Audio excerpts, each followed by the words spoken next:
What's going on, YouTube? Jay here. Finally, hitting you guys with my MinNewYork Scent Stores Volume 1 review. Very quickly, there are two scents in the line that I'm not going to review. They are both summer fragrances, and here in the Midwest, it seems like summer and spring are just far away.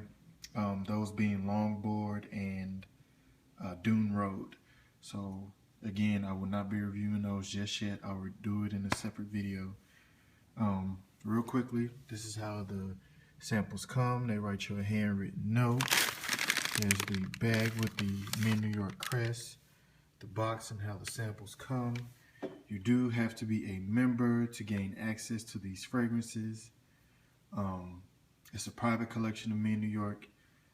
Real quickly, I'm going to tell you guys, I love this line. The reason for that being, there are several fragrances in the line that are just amazing. The only other company that I can say has that accolade is Creed. And by that I mean, if you're a fan of my channel, you know that it's very hard to get me to buy two fragrances from the same company. I recently did that with Slumber House. I love that. One is for the winter, one is for the summer. Check my previous videos to see what those are. But I love this line. This is a quality line. Let's get into what I think. We can start with Memento.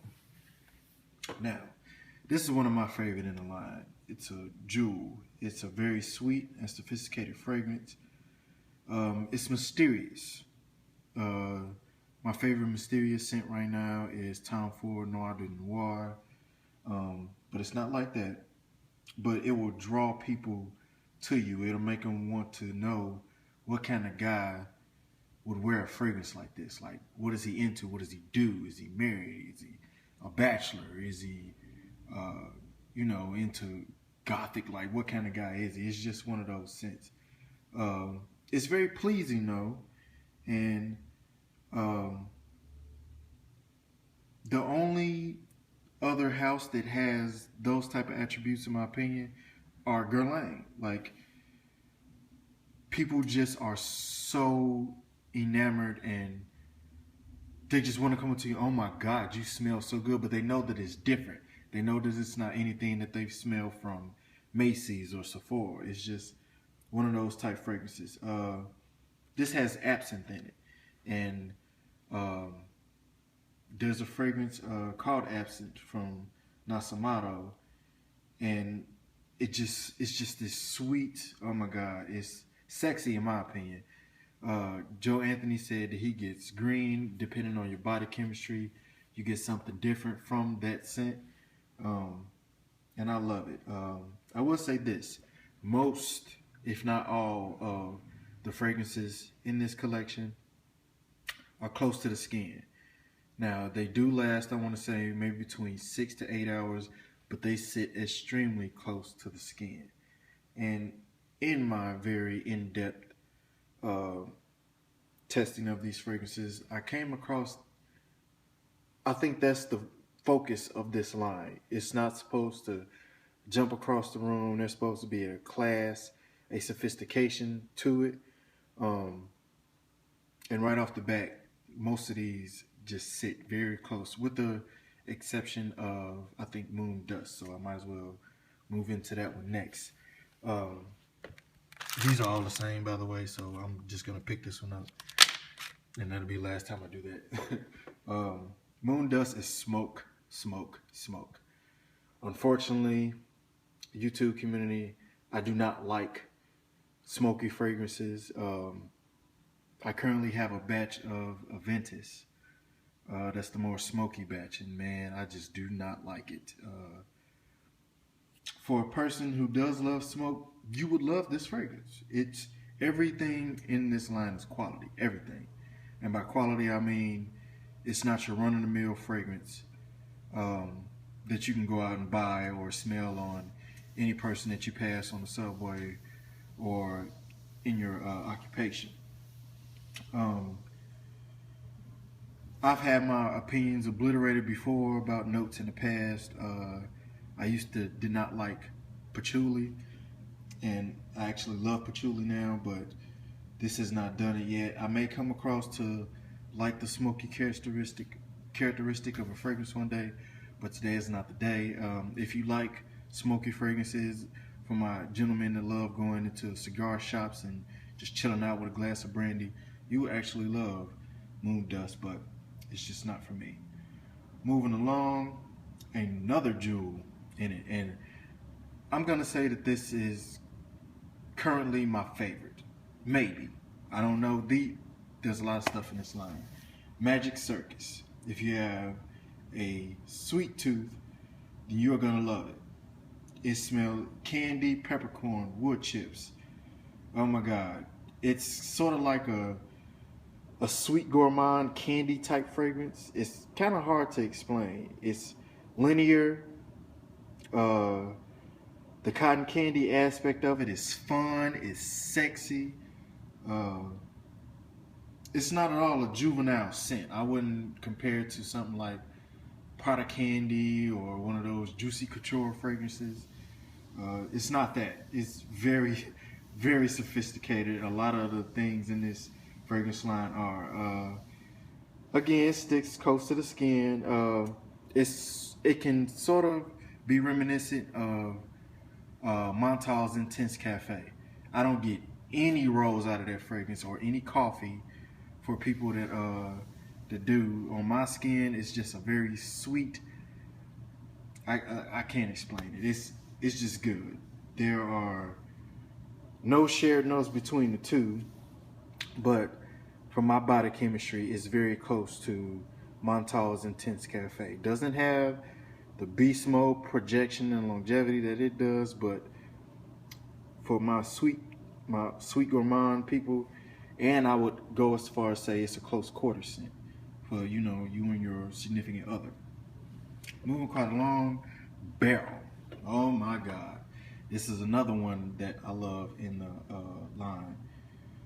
Barrel is a very opulent and sophisticated scent. It's an intoxicating elixir of sorts. The reason I say intoxicating elixir is it's a very boozy fragrance. Wine. Think wine and florals. And if that's not sexy, I don't know what is. This is like Valentine's Day in a bottle, in my opinion. I just love it. There's patchouli in this, but don't mistake that for going toward the feminine side of the spectrum. In my opinion, there may be a couple of these that are unisex, this being one of them, because of the floral aspect of Barrel, but just screams class and sophistication. This line just oozes it out in every one of their fragrances. It's just, oh my God. A lot of these are hard to pinpoint, and a lot of these are hard to explain in depth other than it smells really freaking good. It just smells really freaking good. I'll try my best to go along, but great longevity. Again, sits close to the skin. The scents kind of dance on your skin. There's not a need for these to be projection beasts. There's a need for these to say, this guy knows what he's doing, as far as he started out to smell good and he executed it so easily. Sorry about my finger in the camera there. It just does that. Like, if you were to wear this to a formal event, I can almost guarantee that people are going to ask you, where did you get that fragrance from? Because it's not like anything I've ever smelled before. Moving on. I digress, people. Barrel, it's kind of like an orchestra. At times it's going to be very intense, and times it's going to be soft. A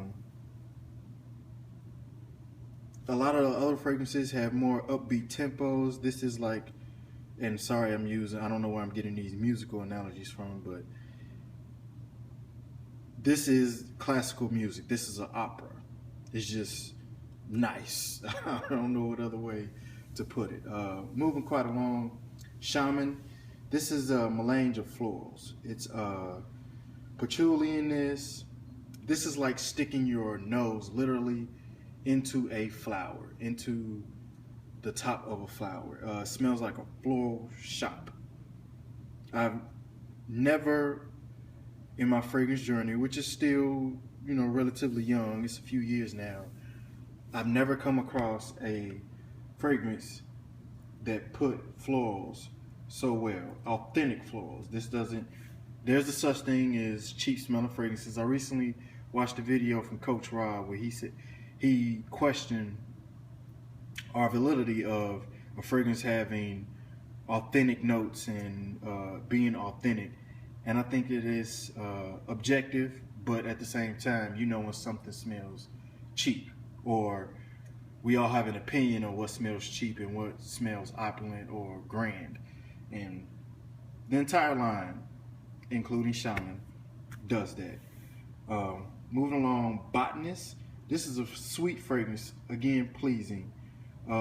This one is the only one that sort of lacked in the projection category.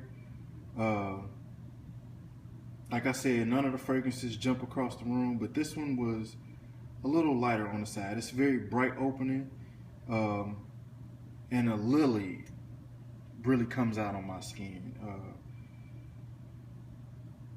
I think that the projection issues with this one is because it's, well, let me first tell you guys, it's still in the teens here where I live in Chicago. I think this is a spring fragrance.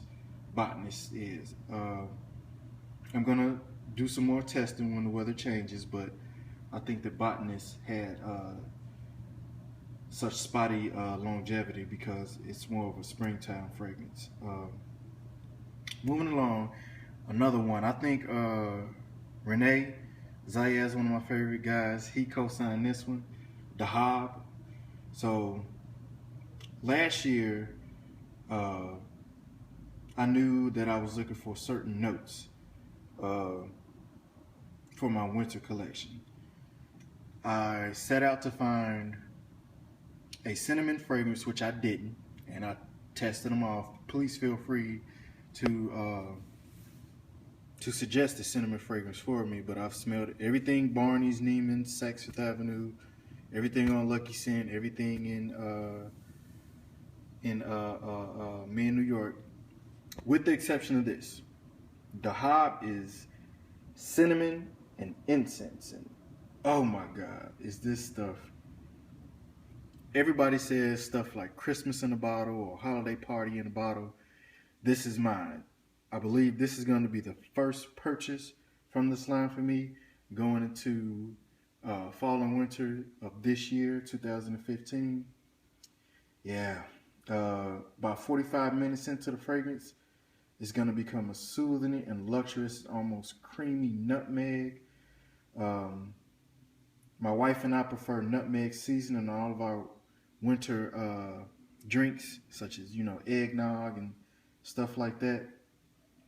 Wow, whew, oh my God. This is, again, like I said, guys, bear with me when I'm trying to explain these.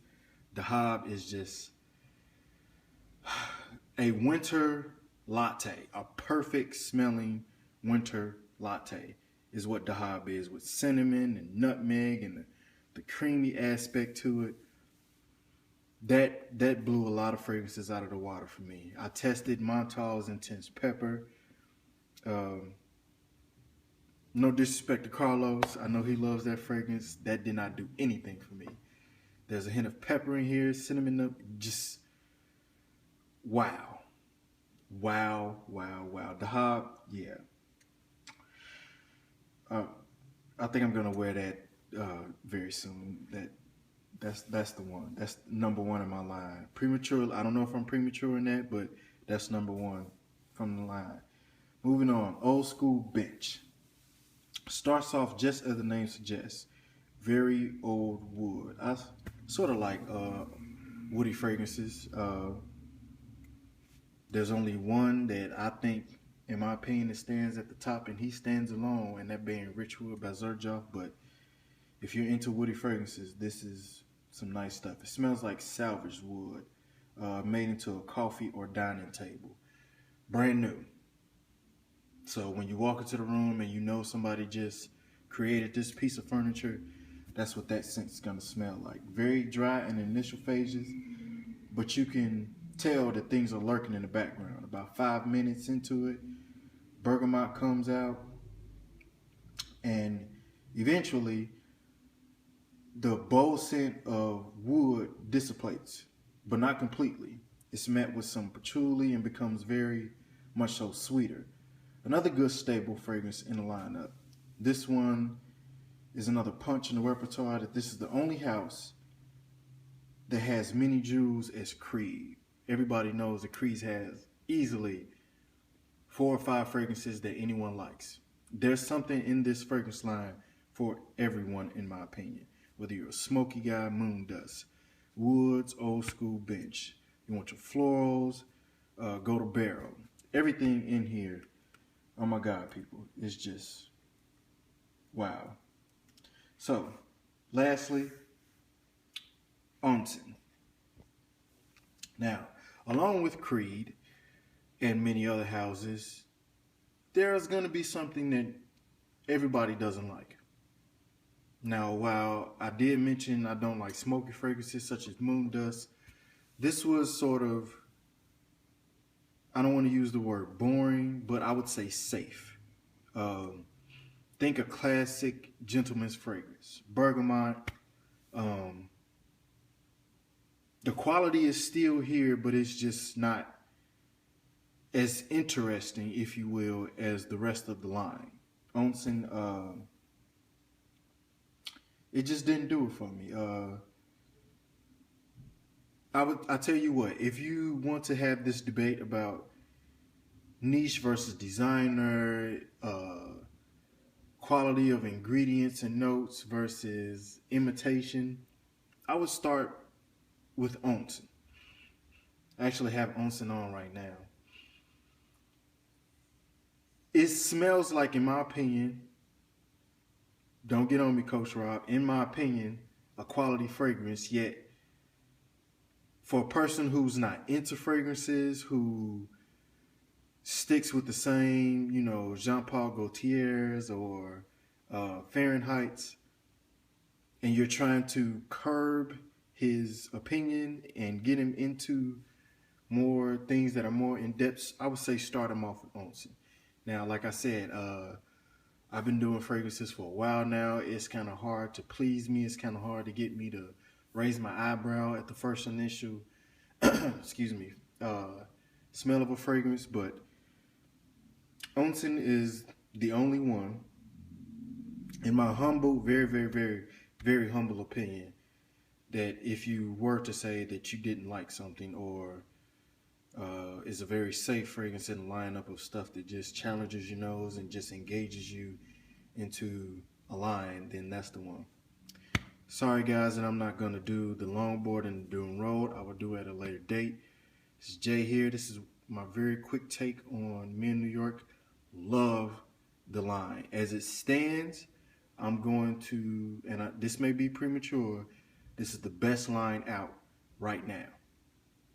See you guys later, YouTube. Oh, look for my, I'm going to do a review. Several subscribers have been asking for my review of Chic 70. I'm going to do that, especially because I think it does best in spring. So I'm going to do that review next. Jay here, signing off.